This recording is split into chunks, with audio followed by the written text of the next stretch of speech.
Bank of India ప్రతివాదులుగా పేర్కొన్నారన్నటువంటి వార్తని highlight చేశారు. లేకపోతే తప్పు పుష్ప అంటూ థియేటర్కు వెళ్లే ముందు జాగ్రత్తలు ఏవి డిప్యూటీ సీఎం పవన్ కళ్యాణ్ మానవతా దృక్పథం లోపించింది, సినిమా టీం ఫాల్ట్ ఉంది, తెలంగాణ సీఎం రేవంత్ రెడ్డి బాగా పనిచేస్తున్నారు అన్నటువంటి వార్తని హైలైట్ చేశారు. లేకపోతే అత్యంత ధనిక సీఎం చంద్రబాబు అంటూ నిజాలు బయటపెట్టిన అసోసియేషన్ ఫర్ డెమోక్రటిక్ రిఫార్మ్స్ సంస్థ వార్షిక తలసరి ఆదాయం కేవలం 1,85,854 రూపాయలు అయితే సగటున ముఖ్యమంత్రి తలసరి ఆదాయం ఏకంగా 13,64,310 రూపాయలకు పెరిగింది.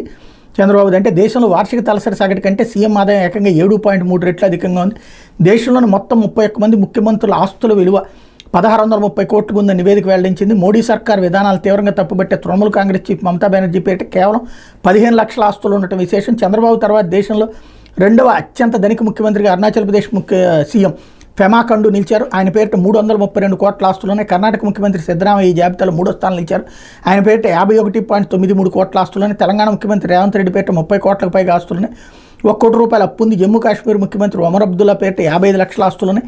కేరళ ముఖ్యమంత్రి పినరయి విజయన్ పేరిట 1.18 కోట్ల ఆస్తులున్నాయి. ముఖ్యమంత్రుల సగటు ఆస్తి ఏకంగా 52.59 కోట్లు కావడం గమనార్హం అంటూ నివేదికల్లో పేర్కొన్న ముఖ్యమంత్రులు 42% మందిపై అంటే 13 మంది మీద క్రిమినల్ కేసులు పెండింగ్లో ఉన్నాయి. వీరిలో 32% మందిపై అంటే 10 మందిపై హత్య, అపహరణ, ముడుపులు వంటి అత్యంత తీవ్రమైన క్రిమినల్ కేసులు ఉన్నాయి. మొత్తం 31 మంది ముఖ్యమంత్రులు కేవలం 2 మహిళా సీఎంలు మమతా బెనర్జీ, అతిశీ మార్లేనా ఉన్నారు. తెలంగాణ ముఖ్యమంత్రి రేవంత్ రెడ్డిపై ఏకంగా 89 కేసులు పెండింగ్లో ఉంటే వాటిలో 72 కేసులు తీవ్రమైన నేరాలకు సంబంధించినవి ఉన్నాయి. తమిళనాడు ముఖ్యమంత్రి స్టాలిన్పై 47 కేసులు ఉన్నాయి. చంద్రబాబుపై మొత్తం 19 కేసులు ఉన్నాయి. అరుణాచల్ ప్రదేశ్ సీఎం ఖండూకి అత్యధికంగా 180 కోట్ల అప్పులు ఉన్నాయి. సిద్ధరామయ్య 23 కోట్లు, చంద్రబాబు నాయుడుకి 10 కోట్లకు పైగా అప్పులు ఉన్నాయని ఏడీఆర్ తన నివేదికలో పేర్కొంది.